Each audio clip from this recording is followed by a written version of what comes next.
So I'm going to talk about Bernoulli process. So this is basically based on some request from one of the students that they would prefer to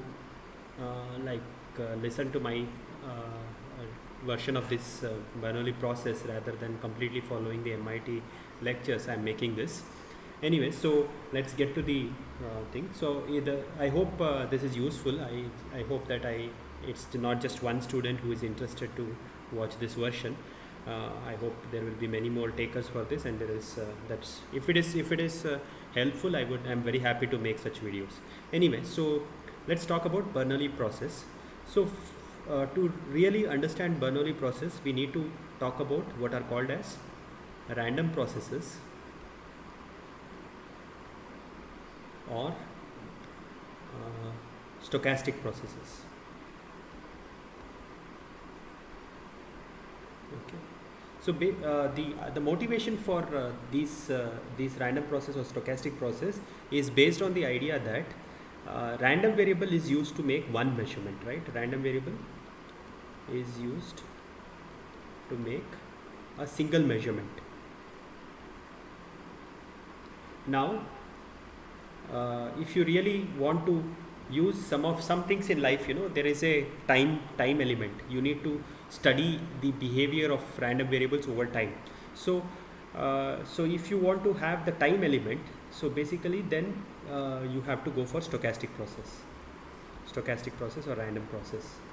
Okay, so what it essentially means, one of the ideas, one of the views is that it's a collection of random variables over time. Okay, so what this means is there are two versions. So let's talk about the discrete random process. So what we are saying here is like you have x1, x2, x3, x4 and so on. So this is discrete random process. In continuous random process or continuous stochastic process, what you have is for individual times, for every time that like in the real axis, for every time indexed by real axis, you have variables. So for us in this class, we will only focus on discrete random process. Okay, and what you will see is the things that I am discussing here are going to be a repetition of what has already been discussed in the class.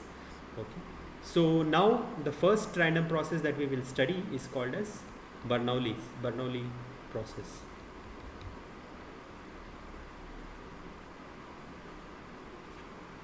So now what this does is you have essentially a sequence of coin tosses.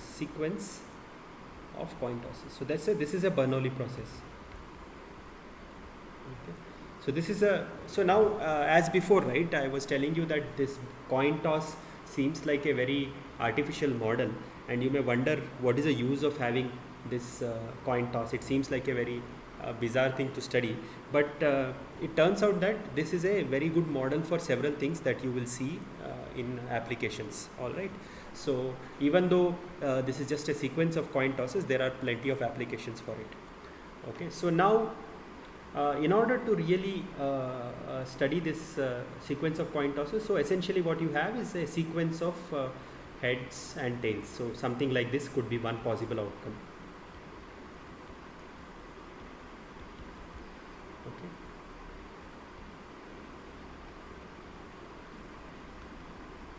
So these are like if you consider all possible infinite outcomes, we can think of that as a one possible outcome of the experiment. So here your omega consists of all infinite sequences. Now we have to talk about probability of each sequence, right? So that is the first step. So if you remember our class on our class on probability axioms, what we had is we had omega, then we took E, and then we had P, which is the probability of each of the event, right? That's what we had done. So in order to really talk about a Bernoulli process, you really need to assign what's the probability of getting a particular sequence. So let's take an example and try to argue what's the probability of that sequence. So given a sequence of coin tosses, we also need to know what is the probability of getting a head. So that is that P. So let's take a sequence for simplicity. As so I'm going to denote heads by 1 and tails by 0. So let's consider what is the probability of getting all heads. Okay, I'm sorry, this doesn't make sense. It's infinite, right? So it goes on forever. So now one thing is for sure. This probability is upper bounded by probability of getting 10 heads. 3, 4, 5, 6, 7, 8, 9, 10. Okay. And probability of getting 10 heads, as you know, since the sequence of coin tosses are such that they are independent.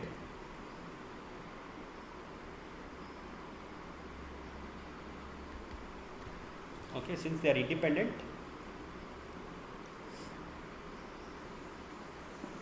so let me just save this.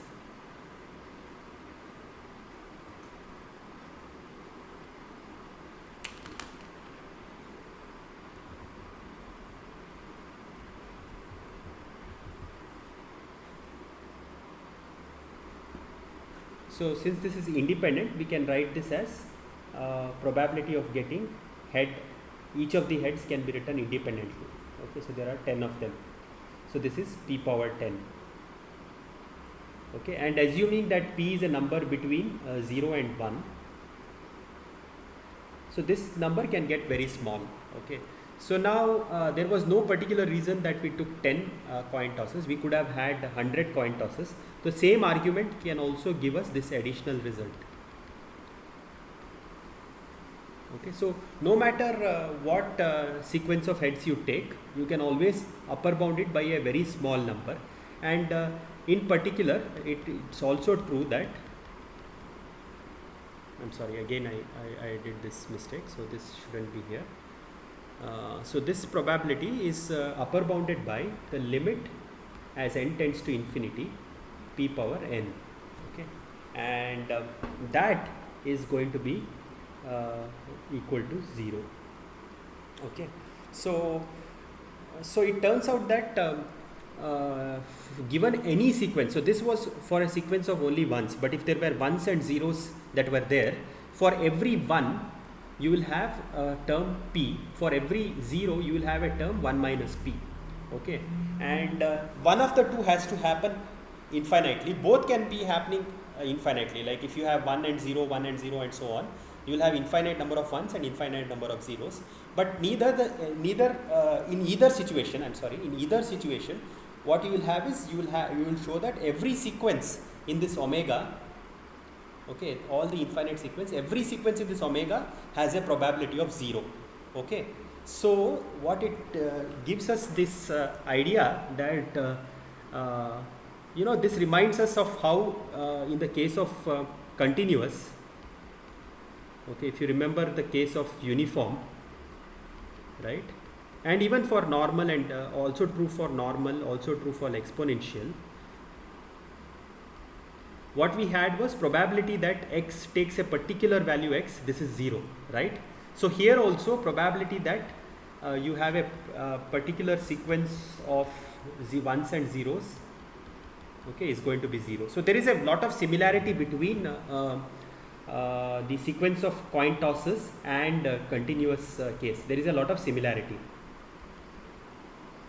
Okay, and moreover, actually, if you look at sequence of sequence, all possible, if you look at all possible sequences, it turns out that this sequences of ones and zeros, okay, ones and zeros, all possible infinite sequences of ones and zeros. So this has a cardinality of uncountable. So this is an uncountable set. You can show this.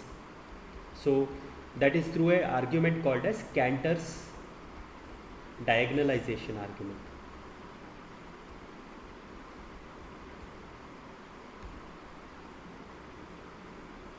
Another way that you can see that this set of all sequence of heads and tails is uncountable is by understanding that if you take any sequence, let's say we take this So there is, this goes on forever. There is a definite number between 0 and 1 which corresponds to this sequence. And if you take any number here, you can take, you can write it as a sequence of ones and zeros, yeah, in terms of the decimal. So in the decimal representation. So this is a, sorry, I'm sorry, this is the binary representation.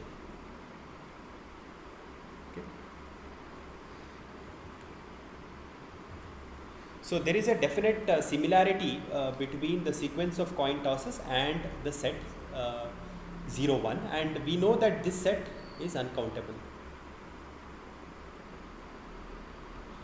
Okay, so this is the idea that we are going to use to understand that, the idea that you can represent any number in 0, 1 as a infinite sequences of ones and zeros, and given that there is a sequence of ones and zeros, there is a number that it corresponds to. Of course, there is some mathematically, rigorously, if you want to show, we have to be careful, but nevertheless this check shows us that the sequence of coin tosses is like a uncountable set. Okay, but that doesn't mean that your random process that we are studying is uncountable. It is continuous random process because the time index is discrete. Okay, so that is the, this is still a discrete random process. So let me just make some space over here.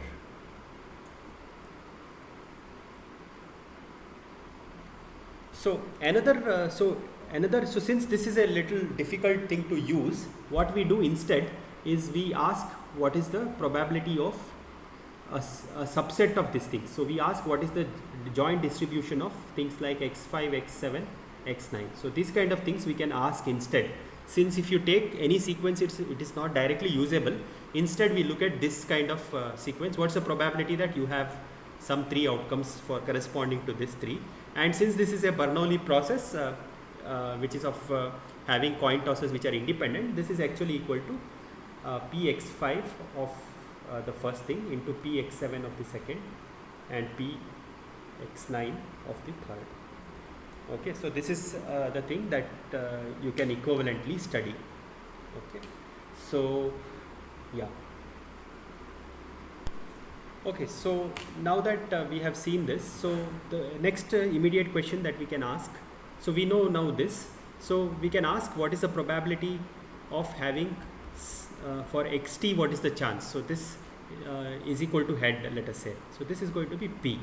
So likewise, we can also understand that expected value of xt is going to be p, and variance of xt is going to be 1 minus p into 1 minus p. Okay, so this is standard Bernoulli things, and now this was the first type of things that you can study. The second thing that you can ask is you can count number of successes in n trials. Okay, so basically, you know, what we are going to do is we are going to study Bernoulli process in detail.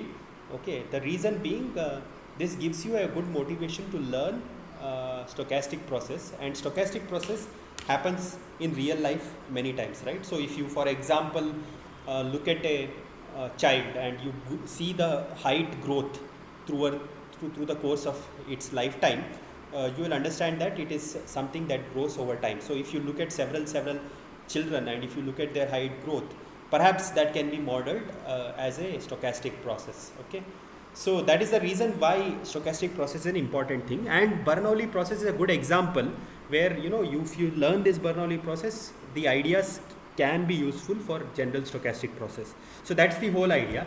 So towards that, the first thing that we observed is, for a stochastic process, when you want to use it meaningfully, the first thing that we saw is we saw that any sequence of heads and tails will have probability 0. Okay, so that makes it a little hard to work with the infinite sequences with themselves.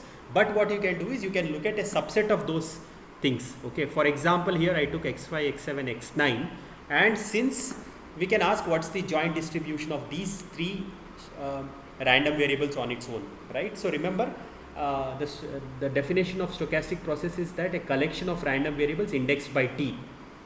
Okay, so since in the Bernoulli process all the 3 are independent, we can actually think of it like this. And then since they are independent coin tosses, we have individual probabilities coming out like this. Okay, and then we are continuing along that discussion, and then the next thing that we can count is like number of successes in n trials. This thing we know, this is a binomial distribution.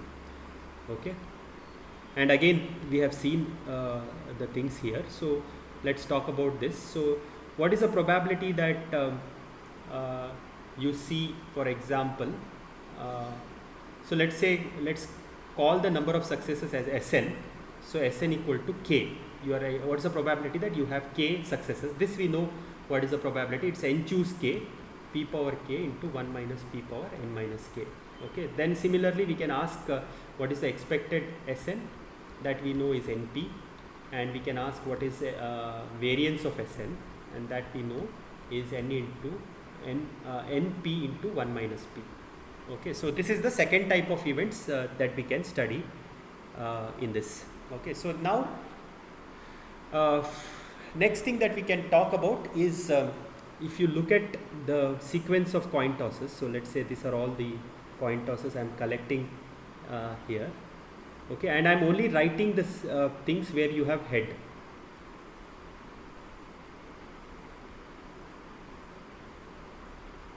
Okay, so this is, for example, there were all zeros here, and then you got a head, then all zeros again, then you got a head or 1, and then all zeros. Now we can ask what is the inter-arrival time between this till the next thing. What is the time it takes? Okay, so that is the next thing that we will study. It is inter-arrival time. Okay. So now inter-arrival time, what does it mean? So it means that you are seeing a sequences of tails and then followed by a head. Okay, so if you look at the first arrival T1, okay, so this is like you are having a lot of heads and then you have a tail. Okay, so that will be same as geometric random variable. Okay, so this is the time for the first arrival. Okay, so this is going to be geometric. Now we can ask what is the probability of second arrival. Okay, so this one will be, so there will be what is the probability of the first arrival plus what's the probability, what's the time for the second arrival. So this will be actually T1 plus, so the T1, so this is going to be one geometric random variable. Let's say the first arrival time is x, the second one is y. So this time for the second arrival will be x plus y, where each x and y are geometric random variable. Okay, so T1 is the first arrival, which is equal to geometric, which is also equal to x. Okay, but T2 will be x plus y. Okay, where y is the, after the first arrival, I will now start counting again. So this is going to be convolution formula.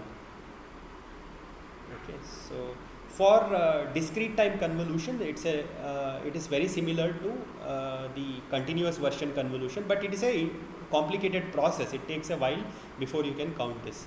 Okay, so but what we will do now is like if you look at Tk, it is actually going to be sum of k geometric random variables.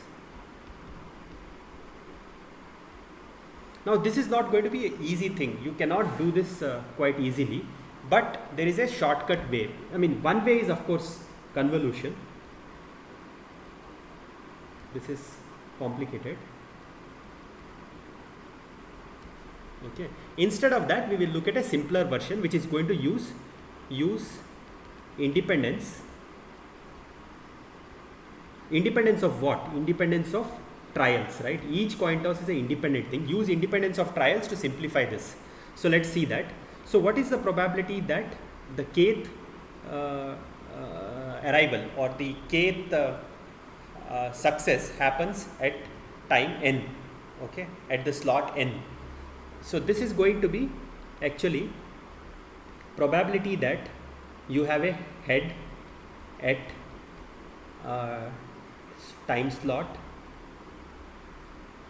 n, and you have k minus 1 heads in n minus 1 coin tosses, right? This has to be, if tk is equal to n, that probability is same as this. You have to have head in time slot n, and you have to have k minus 1 heads in n minus 1 slots, right? I think this is easy to understand. Now we know that getting a head at time slot n and getting the event of k minus 1 heads in n minus 1 coin tosses, they are independent. So we can break this apart.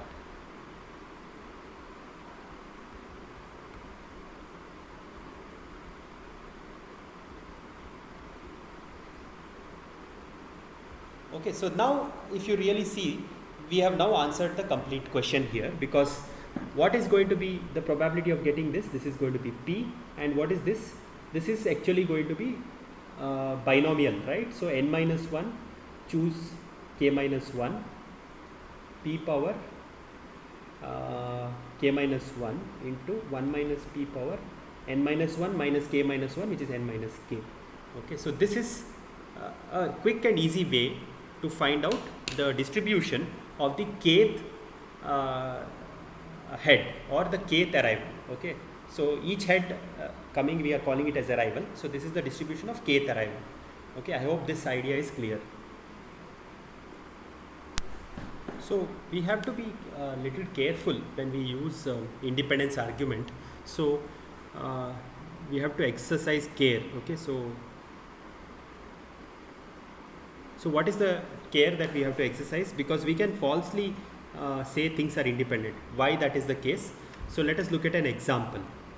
So let's suppose there is a person who buys a lottery every single day, and he does that, and every time he wins something, the random variable will be 1. Okay, so like for example, this could be a sequence. So you have 3 lottery wins, then a sequence of zeros, then again lottery wins, okay, and so on. So now suppose I am interested in the distribution of the first string of losing days.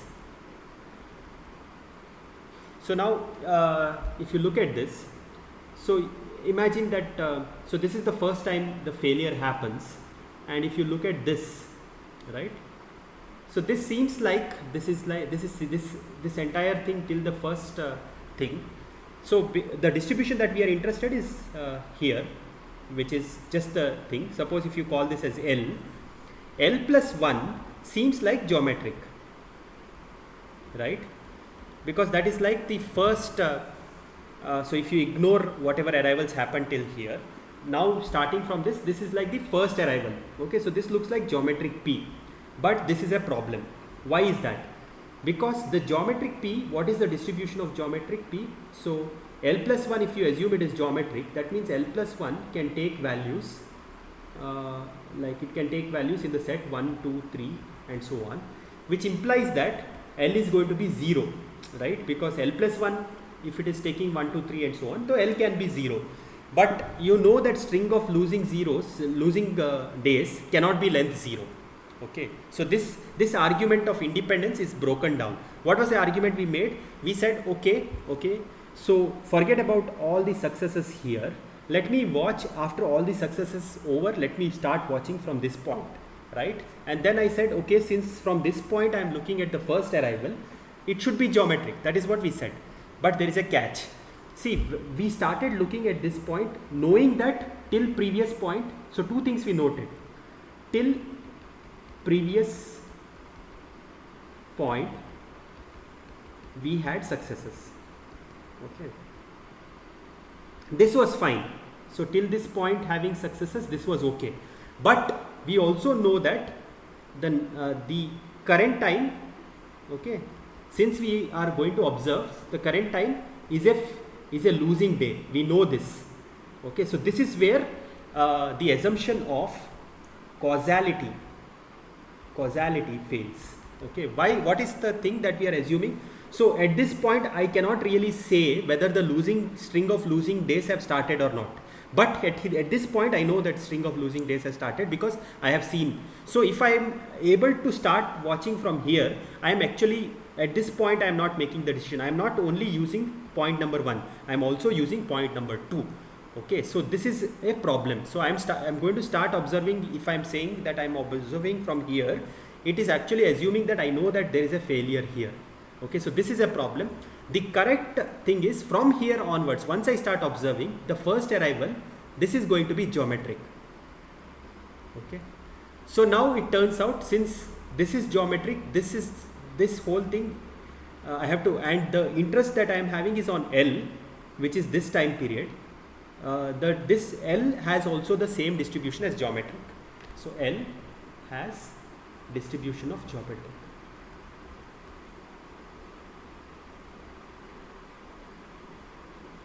Okay, so this is something that I will make you do an assignment. Okay, so you will see this. Let me just make a note of this. So this string of losing days, I will give you an assignment, programming assignment, to verify that this is actually having geometric distribution. Okay, so that is something for you to do later. All right, so now continuing along the discussion that we have been having. So the next thing that we have to talk about is merging and splitting of Bernoulli process.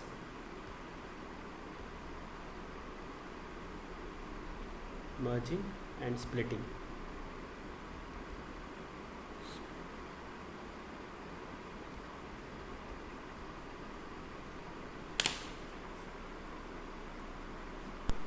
Okay, so we will first talk about the splitting process. So here the example that Sitsiklis gives. So you imagine that there is a server. So imagine like your favorite e-commerce site. Let's say it's Amazon or Flipkart. Okay, so there is a machine that looks at who are all the customers' web traffic that is coming in. So let's say we look at the server. So let's say it's Amazon. Okay, if you want, you can think of Flipkart. But anyway, so there is all these small time slots. Okay, and let's say the arrivals here is Bernoulli with probability P. Okay, so this is a Bernoulli thing. So what does that mean? So each thing is like a coin toss, and every 2 time slots are independent. That's what is a Bernoulli process, right?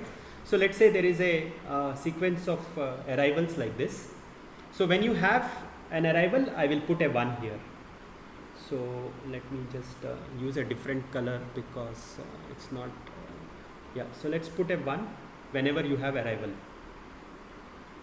Okay, so this is what is happening. Now Amazon server, it has 2 servers. Let us say there is for the South India traffic. So let me just save this file.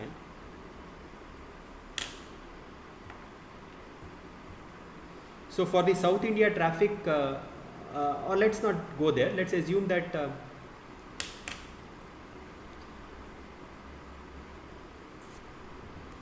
so there is 2 servers. So this is one server, this is another server. Okay, so in this server what happens is every certain number of tasks I am going to send to this server. So this is a server which has the same type of time slots. Okay, and what happens is if there is an arrival, I will randomly choose either this server with probability P, P is used here. Let us say we choose this with probability epsilon. Okay, that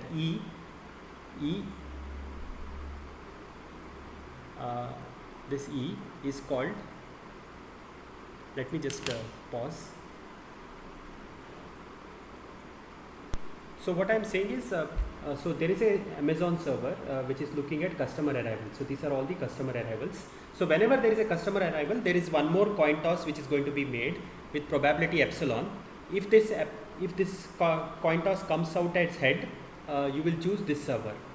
Okay, this is, let us say, a server I don't know, in Bangalore, and the other one could be a server in Noida. Okay, so sometimes depending upon the coin toss, sometimes it will come here, sometimes it will go here. Okay, so this is a 1 here.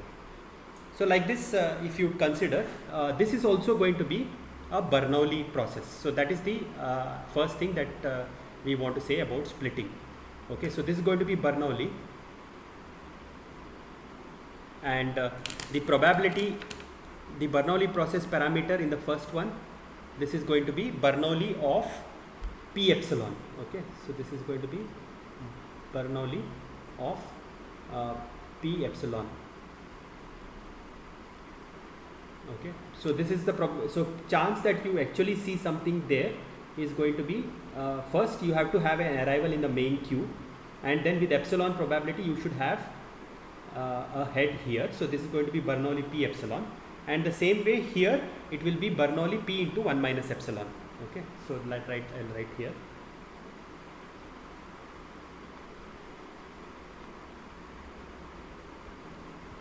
Okay, so these are the things, and the only thing that we need to check is between two time slots there is no dependence, and that is easy to see. Why is that? Because this time slot and this time slot, suppose we are interested in these two time slots, whether or not there is an arrival there depends upon if there is an arrival here. These two arrivals are independent, right? Because this original thing was Bernoulli, and these coin tosses were also independent. That's what we said. So as a result, these two time slots are also independent. Okay, so this is splitting, and likewise we can talk about merging thing. So let's write that. So what you have to consider is that there are two Bernoulli process. So this is one. Okay, so this is Bernoulli of P, and then there is one more. This is Bernoulli of Q. Okay, so imagine the example that Tsitsiklis gives. You imagine this as males and this as females. Okay, so these are like the customers that arrive in bank. So the male customers are Bernoulli with probability P, female customers are Bernoulli with probability Q. What you are doing is, in the bank it doesn't matter whether the client is a male or a female. What you do is you just look at the arrival as a single entity. So if there is a two things like this, here there is a 1, here there is 1, here there is a 1, let's say here there is a 1. What you do is, if there is a arrival in either of the queue, you put a 1 corresponding to that slot. So there is, let's say, this and this. So since if there are arrivals in both the queue, you put this 1 here. Okay, so now what we need to show, this is also Bernoulli. That is the next task. Okay, so this is going to be Bernoulli with some parameter which we will find out. Okay, so now what is the chance that there is going to be a 1 here?